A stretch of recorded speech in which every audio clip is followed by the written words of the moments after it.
ಜಾತಿ ಆಧಾರದ ಮೇಲೆ ಚುನಾವಣೆ ನಡೆಯುವುದಿಲ್ಲ.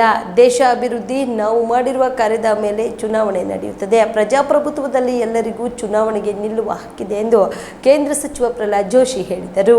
ಧಾರವಾಡ ಲೋಕಸಭಾ ಚುನಾವಣೆಗೆ ದಿಂಗಲೇಶ್ವರ ಸ್ಪರ್ಧೆ ಬಗ್ಗೆ ನಗರದಲ್ಲಿ ಇಂದು ಮಾತನಾಡಿದ ಅವರು, ಕಳೆದ 10 ವರ್ಷದಲ್ಲಿ ಅಂದರೆ ಮೋದಿ ಅವರು ಬರುವ ಮುಂಚೆ ದೇಶ ಹೇಗಿತ್ತು, ಈಗ ಹೇಗಿದೆ ಎಂಬುದು ಜನರಿಗೆ ಗೊತ್ತಿದೆ. ಪ್ರಧಾನಮಂತ್ರಿ ನರೇಂದ್ರ ಮೋದಿ ಅವರು ಬಂದ ಮೇಲೆ ಭಾರತ ದೇಶ 5ನೇ ಅತಿ ದೊಡ್ಡ ಆರ್ಥಿಕ ವ್ಯವಸ್ಥೆಯ ರಾಷ್ಟ್ರವನ್ನಾಗಿ ಹೊರಹೊಮ್ಮಿದೆ ಎಂದರು. ದೇಶದಲ್ಲಿ ಪ್ರಧಾನಮಂತ್ರಿ ನರೇಂದ್ರ ಮೋದಿ ಅವರ ನೇತೃತ್ವ ಬೇಕೋ, ರಾಹುಲ್ ಗಾಂಧಿ ಹಾಗೂ ಇತ್ಯಾದಿ ಅವರ ನೇತೃತ್ವ ಬೇಕೋ ಎಂಬುದನ್ನು ನಿರ್ಧರಿಸುವ ಚುನಾವಣೆ. ಇಲ್ಲಿ ನಾನು ಮಾಡಿದ ಅಭಿವೃದ್ಧಿ ಕಾರ್ಯಗಳನ್ನು ನೋಡಿಕೊಂಡು ಜನರು ಆಶೀರ್ವಾದ ಮಾಡುತ್ತಾರೆ ಎಂದರು.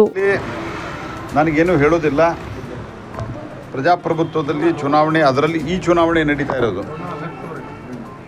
ದೇಶದಲ್ಲಿ ಕಳೆದ 10 ವರ್ಷದಲ್ಲಿ ನಾವು ಬರೋಕ್ಕಿಂತ ಮೊದಲು ಸನ್ಮಾನ್ಯ ನರೇಂದ್ರ ಮೋದಿ ಅವರು ಅಂದರೆ ಅಧಿಕಾರಕ್ಕೆ ಬರೋಕ್ಕಿಂತ ಮೊದಲು ದೇಶ ಹೇಗಿತ್ತು, ಇವತ್ತು ದೇಶ ಹೇಗಿದೆ, ಜಗತ್ತಿನ 5ನೇ ಅತಿ ದೊಡ್ಡ ಆರ್ಥಿಕ ಶಕ್ತಿಯಾಗಿ ಹೊರಹೊಮ್ಮಿದ್ದೇವೆ. ಜಗತ್ತಿನ 3ನೇ ಅತಿ ದೊಡ್ಡ ಆರ್ಥಿಕ ಶಕ್ತಿಯಾಗಿ ದೇಶದಲ್ಲಿನ ಹಲವು ಜ್ವಲಂತ ಸಮಸ್ಯೆಗಳ ಪರಿಹಾರದ ಒಂದು ಹಂತದಲ್ಲಿದ್ದಾವೀಗ. ಇಂಥ ಸಂದರ್ಭದಲ್ಲಿ ಇದು ರಾಷ್ಟ್ರೀಯ ಚುನಾವಣೆ. ನರೇಂದ್ರ ಮೋದಿಯವರ ನೇತೃತ್ವ ಬೇಕು ಅಥವಾ ಇಂಡಿ ಅಲಯನ್ಸಿನ ರಾಹುಲ್ ಗಾಂಧಿ ಇತ್ಯಾದಿ ಅವರ ನೇತೃತ್ವ ಬೇಕು, ಆ ಚುನಾವಣೆ ಇದು. ನಾವು ಅದೇ ಒಂದು ವಿಷಯವನ್ನು ಇಟ್ಕೊಂಡು ಜನರ ಮುಂದೆ ಹೋಗ್ತಾ ಇದ್ವಿ ಮತ್ತು ಈ ಕ್ಷೇತ್ರದಲ್ಲಿ ನಾನು ಮಾಡಿದ್ದ ಅಭಿವೃದ್ಧಿಯನ್ನು ಇಟ್ಕೊಂಡು ಹೋಗ್ತಾ ಇದ್ವಿ.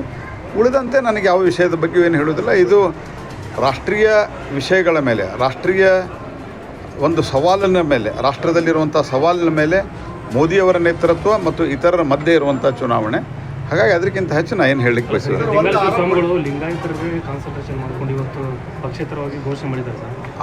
ಅವರು ನಾನು ಈಗಾಗಲೇ ಹೇಳಿದ್ದೇನೆ, ಅದ್ರ ಬಗ್ಗೆ ನಂದೇನೂ ಕಾಮೆಂಟ್ ಇಲ್ಲ. ನಾನು ಅದ್ರ ಬಗ್ಗೆ ಯಾವುದೇ ಕಾಮೆಂಟ್ ಮಾಡಲಿಕ್ಕೆ ಬಯಸೋದಿಲ್ಲ. ಅವ್ರು ಏನು ನನ್ನ ಬಗ್ಗೆ ಹೇಳಿದ್ದಾರೆ ಅದು ನನಗೆ ಆಶೀರ್ವಾದ.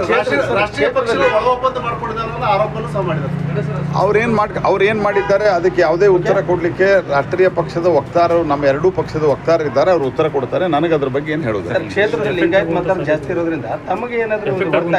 ನೋಡಿ, ಇದು ಜಾತಿಯ ಆಧಾರದ ಮೇಲೆ ನಡೆಯುವ ಚುನಾವಣೆ ಅಲ್ಲ. ಈ ಚುನಾವಣೆ ನಡೆಯುವುದು ರಾಷ್ಟ್ರೀಯ ಆಧಾರದ ಮೇಲೆ, ರಾಷ್ಟ್ರೀಯತೆಯ ಆಧಾರದ ಮೇಲೆ, ದೇಶದಲ್ಲಿ ಆಗಿರೋ ಪರ್ಫಾರ್ಮೆನ್ಸ್ ಆಧಾರದ ಮೇಲೆ ಮತ್ತು ನಮ್ಮ ಕ್ಷೇತ್ರದಲ್ಲಾದಂಥ ಅಭಿವೃದ್ಧಿ ಆಧಾರದ ಮೇಲೆ. ಹೀಗಾಗಿ ಇದು ಜಾತಿಯ ಆಧಾರದ ಮೇಲೆ ಚುನಾವಣೆ ನಡೆಯುವುದಿಲ್ಲ.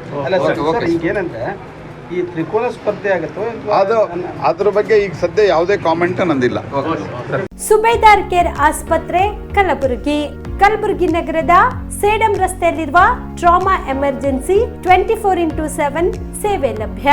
ಅನುಭವಿ ವೈದ್ಯರ ತಂಡದೊಂದಿಗೆ gynaecology, general surgery, general medicine, paediatric, orthopaedic, ENT, laparoscopy surgery, paediatric surgery, neuro surgery, urology, plastic surgery, cardiology, neurology, gastrology, oral and maxillofacial surgery, arthroscopy, keyhole surgery of joint ಸೇರಿದಂತೆ ಟ್ರಾಮಾ, NICU, ICU, ಒಬ್ಯಾರಿಕ್ ICU ಸೌಲಭ್ಯದೊಂದಿಗೆ ಚಿಕಿತ್ಸೆ ನೀಡಲಾಗುವುದು. ಸುಬೇದಾರ್ care ಆಸ್ಪತ್ರೆಯಲ್ಲಿ ದಿನದ 24 ಗಂಟೆ emergency ಚಿಕಿತ್ಸೆ ನೀಡಲಾಗುವುದು. ಹೆಚ್ಚಿನ ಮಾಹಿತಿಗಾಗಿ ಸಂಪರ್ಕಿಸಿ ಸುಬೇದಾರ್ ಕೇರ್ ಆಸ್ಪತ್ರೆ, ಇನ್ಕಮ್ ಟ್ಯಾಕ್ಸ್ ಆಫೀಸ್ ಎದುರುಗಡೆಗೆ, ಸೇಡಂ ರಸ್ತೆ, ಕಲಬುರಗಿ.